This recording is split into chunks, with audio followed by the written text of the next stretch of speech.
नमस्कार दोस्तों। आज हम आपके लिए लेके आए हैं सोमवार व्रत कथा और उसकी विधि।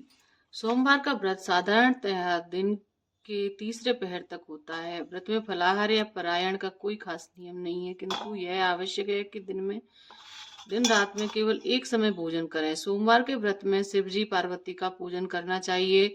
सोमवार के व्रत 3 प्रकार के हैं: साधारण सोमवार, सौम्य प्रदोष और 16 सोमवार। विधि तीनों की एक जैसी है। शिव पूजन के पश्चात कथा सुननी चाहिए। व्रत कथा, प्रदोष व्रत तथा 16 सोमवार व्रत कथा तीनों अलग अलग हैं जो आगे दी गई हैं।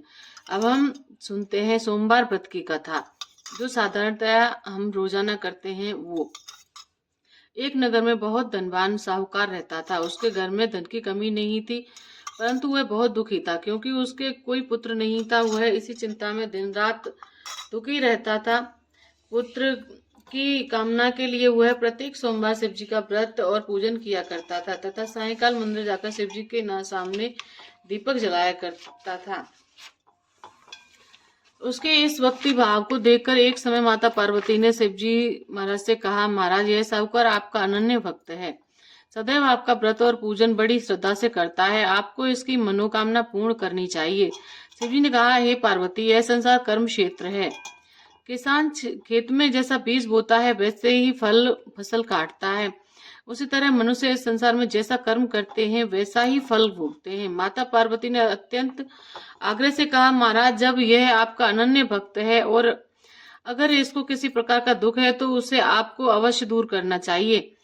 आप तो सदैव अपने भक्तों पर दयालु होते हैं और अपने उनके दुखों को दूर करते हैं। यदि आप ऐसा नहीं करेंगे तो मनुष्य आपका पूजन तथा व्रत क्यों करेंगे? माता पार्वती का ऐसा आग्रह देख शिव जी कहने लगे, हे पार्वती, इसके कोई पुत्र नहीं है, इसी चिंता में यह अति दुखी रहता है।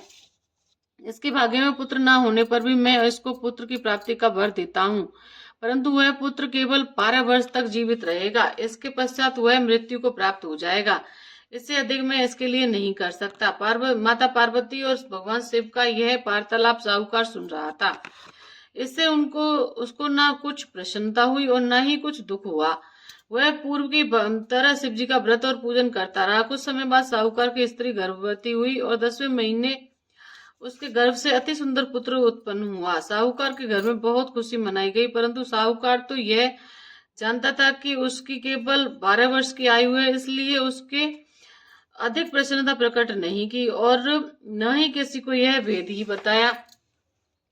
जब वह बालक 11 वर्ष का हो गया तो बालक की माता ने उसके पिता से उसका विवाह करने के लिए कहा। साहूकार ने कहा, अभी मैं इसका विवाह नहीं करूंगा, मैं अपने पुत्र को काशी पढ़ने के लिए भेजूंगा।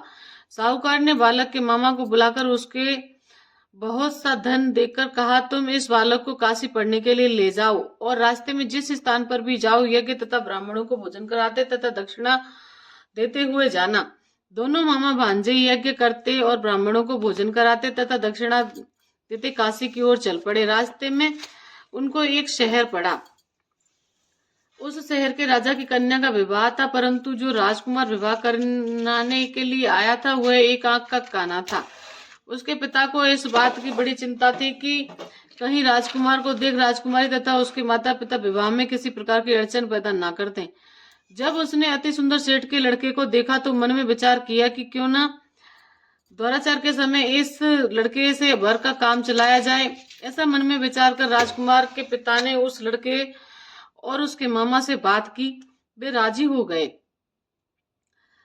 फिर उस साहूकार के लड़के को वर के कपड़े पहनाकर तथा घोड़ी पर बैठाकर कन्या के द्वार पर ले गए। सभी कार्य प्रसन्नता से पूर्ण हो गया। राजकुमार के पिता ने सोचा कि यदि विवाह कार्य भी इसी लड़के से करा लिया जाए तो क्या बुराई है। ऐसा विचार कर लड़के और उसके मामा ने कहा, यदि आप फेरों और कन्यादान के काम को भी करा दें तो आपकी बड़ी कृपा होगी, मैं इसके बदले आपको बहुत सारा धन दूंगा। दोनों ने इसे सहर्ष स्वीकार कर लिया और विवाह कार्य भी बहुत अच्छी तरह से संपन्न हो गया। सेठ का पुत्र जिस समय जाने लगा तो उसने कुमारी की चुंदड़ी के पल्ले पर लिख दिया, तेरा विवाह मेरे साथ हुआ है, परंतु जिस राजकुमार के साथ तुमको भेजेंगे वह एक आंख से काना है। मैं काशी पढ़ने जा रहा हूँ। सेठ के लड़के के जाने के पश्चात राजकुमारी ने जब अपनी चुंदड़ी पर ऐसा लिखा हुआ पाया तो उसने कान ने राजकुमार के साथ जाने से मना कर दिया। उसने अपने पिता माता को सारी बात बता दी और कहा कि यह मेरा पति नहीं है, मेरा विवाह इसके साथ नहीं हुआ है। इस जिसके साथ मेरा विवाह हुआ है वह तो काशी जी पढ़ने गया है। राजकुमारी के माता पिता ने अपनी कन्या को विदा नहीं किया और भारत वापस चली गई। उधर सेठ का लड़का और उसका मामा काशी जी पहुंच गए। वहां जाकर उन्होंने यज्ञ करना और लड़के ने पढ़ना शुरू कर दिया। जिस दिन लड़के की आयु 12 साल की हुई उस दिन उन्होंने यज्ञ रचा रखा था। लड़के ने अपने मामा से कहा, मामा जी आज मेरी तबीयत कुछ ठीक नहीं है। मामा ने कहा, अंदर जाकर सो जाओ। लड़का अंदर जाकर सो गया और थोड़ी देर में उसके प्राण निकल गए।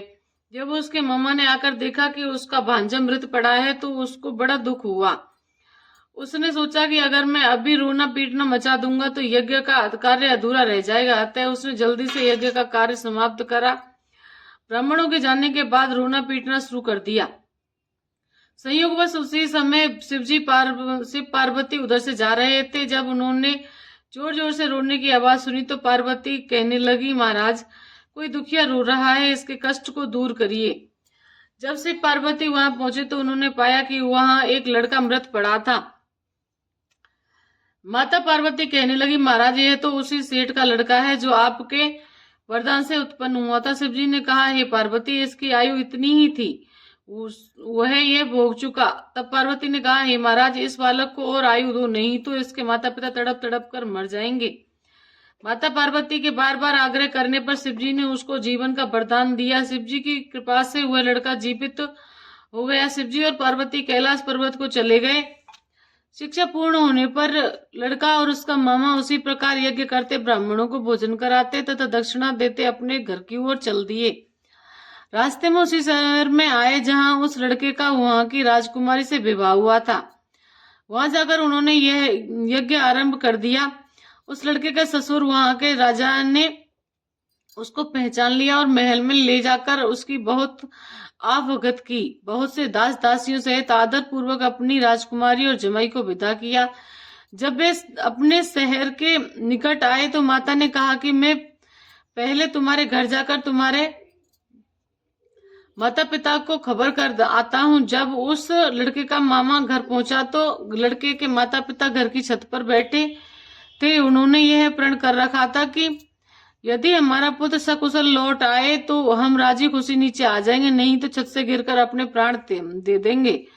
उस लड़के के मामा ने आकर तब जब यह समाचार दिया कि आपका पुत्र आ गया है तब उनको विश्वास नहीं हुआ। तब उनके मामा ने शपथ पूर्वक कहा कि आपका पुत्र अपनी पत्नी तथा बहुत सारा धन साथ लेकर आया है। तो सेठ प्रसन्नता से भर उठा। सेठ सेठानी आनंद पूर्वक नीचे आए। बाहर आकर उन्होंने अपने पुत्र तथा उसकी पत्नी का भरपूर स्वागत किया।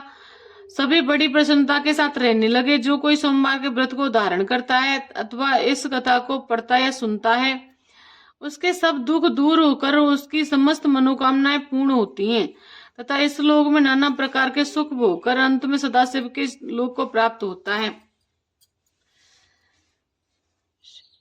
अंत में जो इस व्रत को करता है उसकी सभी मनोकामनाएं पूर्ण होती हैं।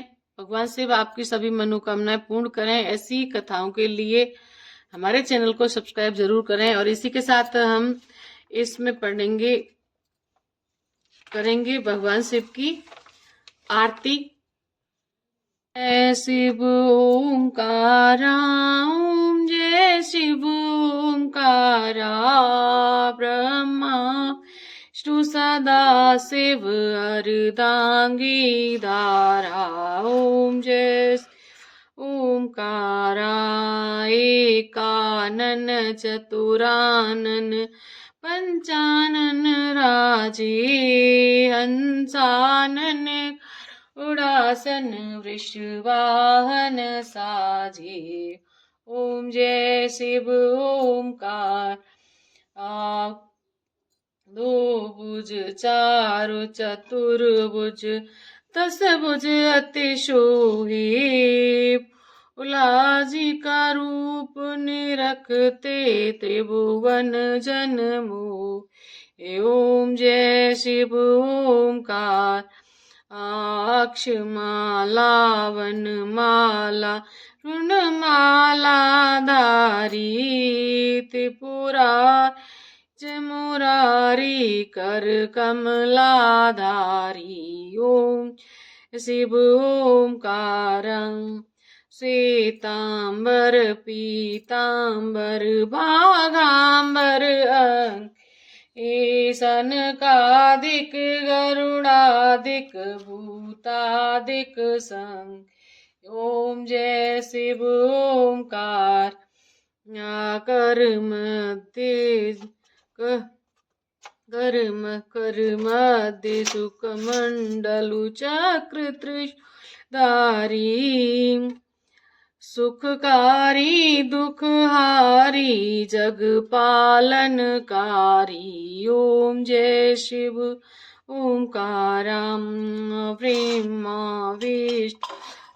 शिव जानत अविवेका प्रणवाक्षर के मत ये तीनों एका। ओम जय शिव ओंकारं त्रिगुण स्वामी जी की आरती जो कोई जन गावे। सुमी जो कोई गावे कहत शिवानंद स्वामी मन वांछित फल पावे सुख संपत्ति पावे।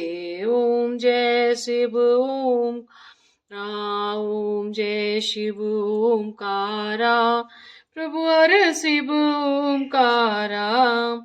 ब्रह्मा विष्णु सदा शिव अर्धांगी धारा।